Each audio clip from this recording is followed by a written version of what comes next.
if ever. So when I said yes, and then sounds, I was like, kind of dead silent for 2 days. And then finally thought of something. Let's see how it goes. All right. Imanaya, Suntinka Sofia, Nyaupa, Machukupunaika Nana, Yuraibi Pakmi, Rakmi, Yachachikaya Shani. Now, for those of you who are really confused right now, it'll make sense later. For those of you who actually might know what I just said, shh, don't tell anyone. Now, as I said, not an audiophile. I tend to prefer silence. But let me qualify that. I'm a native New Yorker, born and raised in Queens. I like New York silence. New York silence is a little different. New York silence is when you have your windows partially closed, or maybe all the way closed, and you got an air conditioner and a fan going, but you can still hear the cars and the trucks and the buses and the emergency vehicles, but they're a little bit at the distance. If you're lucky and you live on a low floor apartment, you can actually hear people walking by and they're gossiping, and if you happen to know the language they're gossiping in, you get to hear some good stuff. You'll hear the clicking of dominoes, and we're talking about, I'm a Gen Xer, so of course there was a boombox with whatever 80s music was popular in my neighborhood. That's New York silence. And I lived 1 block away from the 7 train. So hearing the subway, that was my white noise machine anytime I read or did homework. But no matter how loud my New York silence was, I could hold the first 3 truck and be ready to sprint down the stairs to get an ice cream cone. That would be a twist cone with chocolate sprinkles or a chocolate milkshake. So the sounds inside my home were different. What sent home to me was the sound of la greca. Maybe that's the little Italian espresso machine that Latinos use. Making coffee, and of course the sounds of the music my parents listened to. For my mom, it would be the boleros and the baladas of her parents' generation. And every Friday, it was Viernes para Recordar and 1280 Guado. Those of you not blessed with Spanish, Fridays to remember, a radio show for old popular music of the past on 1280 Guado, WADOFAM. Now with my dad, he also loved that music, but he added a little bit. But he loved classical music and opera, and he loved Andean music. Andean music is the indigenous music of the Andean region of Latin America, which makes up Ecuador, where my family is from, Peru, Bolivia, southern Colombia, and northern Chile. This is indigenous music, usually done with mostly drums and flutes. Guitars and charangos came afterwards, after the conquest, and he just always playing the music from those bands. He actually knew people who were in Andean music bands. One of his friends, Pepe Santana, lived in New Jersey, and he made it a point to go around up and down the East Coast, wherever he was invited, to do workshops and concerts on Andean music. And my dad, being a friend and a fan, we would often go to his workshops and concerts wherever we could go. New Jersey, Connecticut, Pennsylvania. And I have to admit, as an audiophile, guess what? I'm also not a dancer. Very weird, but I know. I'm not a dancer. But whenever I was in these concerts, there was always something about this music that just couldn't leave my body. And I had to try to do some approximation of a dance. Well, as I got older and started dating the type of women that I'm attracted to, I got introduced to another kind of group of sounds. The sounds of nature. I had a girlfriend who loved to camp. I said, camping for me is no room service. So then she compromised. Her compromise is that she got a shack. She rented a shack that was a shack because that compromise is basically not a tent. That had electricity and nothing else. Just a shack. Somewhere in the northwestern woods of New Jersey. And so I went with her. And that first night, I just laid on the bed It was an actual bed, not sleeping bags, and I could not sleep because I was being suffocated by the sounds of nothing. The woods were so quiet. How could anyone sleep in that silence? And then there was a noise. I'm like, what's that? What's that? What's that? Wake up. It's probably a possum. Okay. And you know, I knew my Encyclopedia Britannica. I had it in my home. I know what a possum looks like. Okay. Another noise. What's that? Maybe a raccoon? I'm like, okay, raccoon, Rocky, I can deal with that. Yeah. Then another noise. That! Those are probably bats. And I'm like, okay, these answers, they're not getting better. And then finally, as I was finally trying to drift off, a really big sound came and she was like, okay, now that might be a bear, but everything's gonna be fine. Good night. Sure.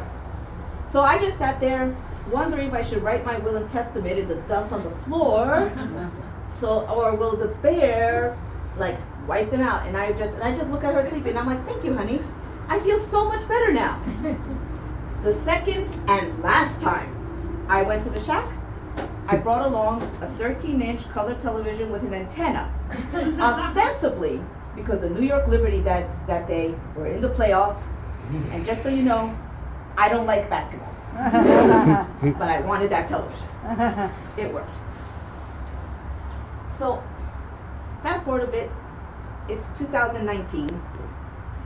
My dad had just died of after a 7-year battle with cancer, and he died in December. And between grief and the holidays, I hadn't done anything in terms of his estate, and I was the executor. At the same time, I was in a job that was horrible, dysfunctional, and toxic, and it was sucking the life out of me every single day.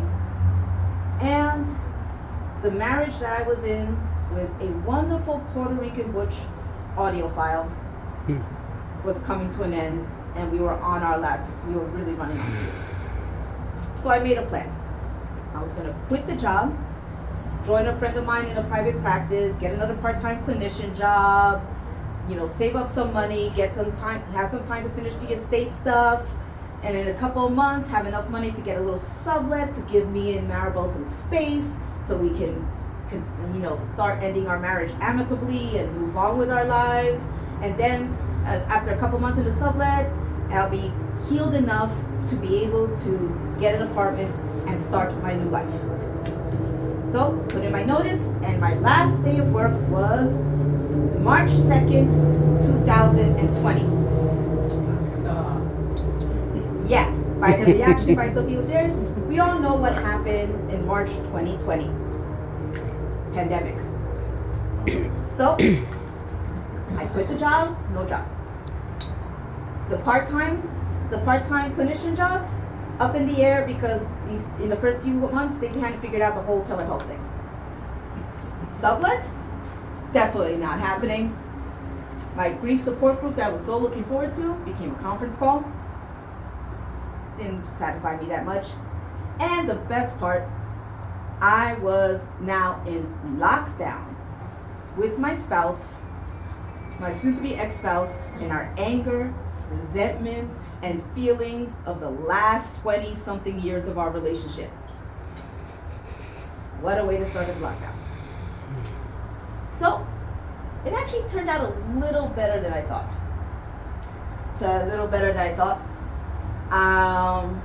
But the worst part of it was I lost my New York silence. The city became as quiet as that forest. No Mr. Softy, no dominoes, no music. You would hear an emergency vehicle, but I was an adult now and I knew what an emergency vehicle meant: illness and death. So we started like everyone else, started the pandemic hobbies. Mine was apparently marital therapy, in which I was client and therapist. It actually went well. We're very good friends. My mom did knitting and gardening and trying to sneak out of her apartment in Puerto Rico. And my sister in Utah decided to go the genealogy project. and she did this whole swab with Ancestry. And I was like, okay, it seemed like a waste of time because we're mestizos. We are, probably 50-60% Spain, and then the rest a little indigenous and everything else in Europe and whatever. She puts the results on the family group chat. 74% indigenous. Now, I'm sorry, the Mormons, they're a little sus. They go around believing that white Jesus came to North America. I don't know when. I think when he was supposed to be in hell for 3 days, or after his crucifixion, to preach Christianity to the North American indigenous people. So I'm sorry, I'm not going to believe Ancestry. The next year, I found another DNA test running out of my university, and I did my swab. Got my results. 68% indigenous. I didn't know what to do with that information. See, in Ecuador and other parts of Latin America, they like to do this uniform brown identity. This uniform modern brown identity that that discounts all Asian immigration, all Afro-Latinx that are in our countries, and especially those that mention anything about the indigenous communities who are alive and making a lives for themselves in Ecuador. I didn't know anything about the indigenous community in Ecuador. All I know is that they were currently always being oppressed by people who look like me. And, even though we said universal brown identity, all our beauty queens were blonde, which is amazing for someone since most of the country looks like me. Oh well. So, I started studying what is a Quechua, what is indigenous of Ecuador. And I found an online Quechua class. Now the Quechua they were teaching was Quechua from Peru, and we speak Quechua in Ecuador, and I'm like, close enough. It was all one land. The boundaries were made by the colonizers, not my people. And I started taking the class, and I had to be so surprised that the words that I thought were Ecuadorian slang were Quechua. Wawa, baby, Yanawixa, dirty stomach, usually to kids who needed to take a bath. Carishina, tomboy. Nyanya, sister. And I would tell the new words to my mom, and my mom was like, wait, I've heard these words. And she would play some of my father's old records, and we would listen to the words, and we were able to catch the words and the lyrics. And now it's been 3 years, and I'm still in pre-intermediate. But thanks, and the group that I started Quechua class, we split off and we created our own group called Watuchi to preserve indigenous languages of Latin America. And thanks to Emma and Eddie and Rodrigo and Douglas, I'm able to say what I said at the beginning of my story. Hello, my name is Sophia. I am learning Quechua to hear the voices of my ancestors. Thank you.